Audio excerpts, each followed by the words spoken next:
Have you ever wondered about the potential side effects of popular weight loss and diabetes medications like Ozempic, Mounjaro and Wegovy? We know that certain gut problems have been reported, but one thing of particular concern that a lot of people have been searching for are whether skin problems are associated with these medications.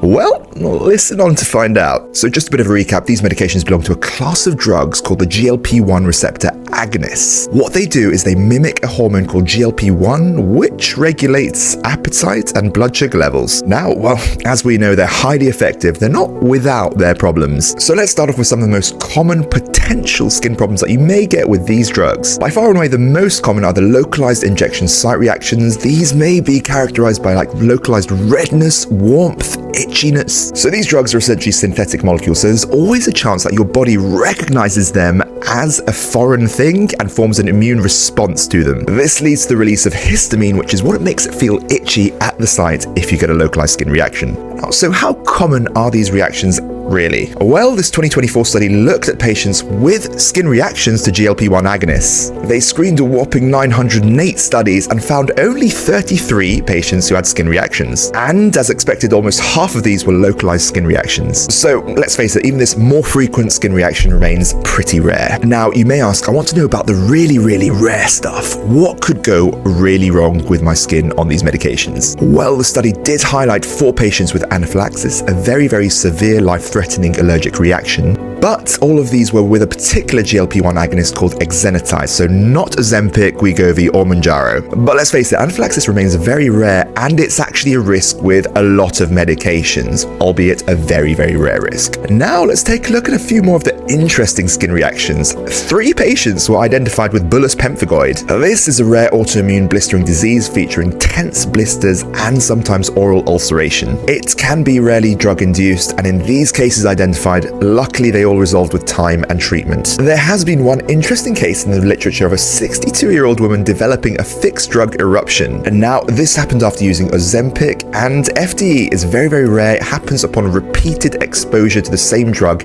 and it occurs in the same area. You sometimes get this kind of purplish localized patch, and it can be easily mistaken for other things. So the good news, the majority of these cases resolve completely with treatment. Mild reactions such as redness or swelling at the injection site resolve with time or with antihistamine treatment. However, severe reactions such as anaphylaxis would require urgent medical attention. Now, well, I hear you say, what about the Ozempic face? This refers to the sagging skin and wrinkles that some patients face with continued use of Ozempic, and okay, it's not a skin rash. It's a result of rapid fat loss with these medications, which can cause this sagging of the skin folds. And really, to be honest, it shouldn't be called Ozempic face. It should be called rapid weight loss face, since anyone losing weight rapidly would be getting it. But people, they love to put a label on things. Lastly, well, let's talk about Mounjaro, because I have a bit of a problem with this one. A very tasty problem. Every time it's mentioned, I think of this place in Middlesbrough when I was a junior doctor called Mounjaro's, which did very, very tasty parmos, which is a particular thing in Middlesbrough, a very nice delicacy there if you ever go there. However, let's face it, it's not the healthiest thing for you. And well, it's just quite ironic that the name shares such similarity with Mounjaro. And it makes me think, how is this chain doing with the release of this drug? Are they still doing well? Okay, so now let's finish off with looking after your skin health on these medications. How can you do it? Firstly, monitor your skin for any changes, especially